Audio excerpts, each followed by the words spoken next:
Good morning to all of you. You are welcome to CR International Online Study System.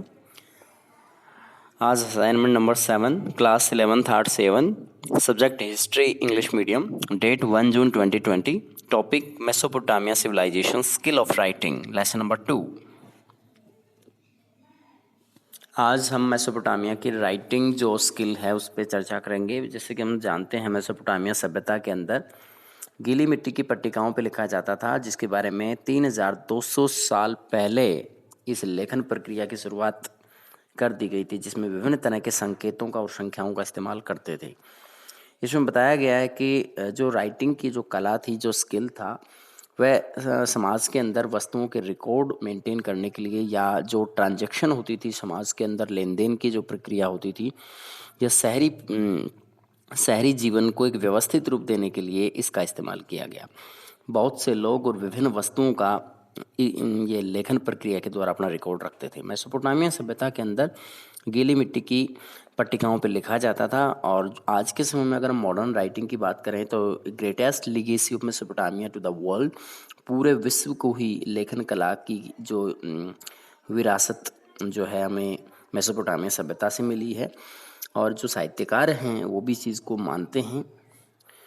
और mathematics और calendar, ये सब चीज़ें हमें वहाँ से रीति रिवाजों के विषय में भी काफ़ी कुछ जानकारी हमें वहाँ से मिलती हैं। अब इसके बाद अगला टॉपिक है कॉजेज़ ऑफ अर्ली अर्बनाइजेशन, यानी शहरीकरण जो वहाँ पे स्टार्ट हुआ, सबसे पहले शहरीकरण स्टार्ट हुआ मेसोपोटामिया में, तो उसका क्या रीज़न रहा।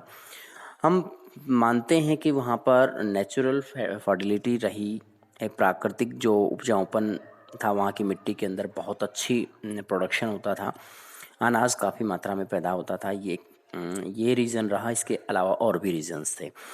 Natural fertility encourages settled life and agriculture production. एक तो प्राकृतिक जो उपजाऊपन था उससे व्यवस्थित जो शहरी जीवन था उसे प्रोत्साहित किया और खेती की जो पैदावार थी वो बढ़ गई। It pave the way for animal husbandry, इसने पशुपालन को ज़्यादा प्रोत्साहित किया।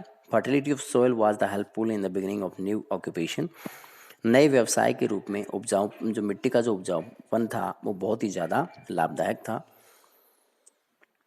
Flourishing trade and commerce is also another major factor for urbanisation. इसके अलावा व्यापार और वाणिज्य का जो विकास हो रहा था, यह शहरीकरण के लिए एक अन्य महत्वपूर्ण तत्व था। इसके अलावा स्किल ऑफ राइटिंग का जो बहुत तेज़ी से विकास हो रहा था, और उसके अलावा वहाँ का जो प्रशासन था उसने भी बहुत महत्वपूर्ण भूमिका निभाई शहरीकरण के अंदर। धन्यवाद।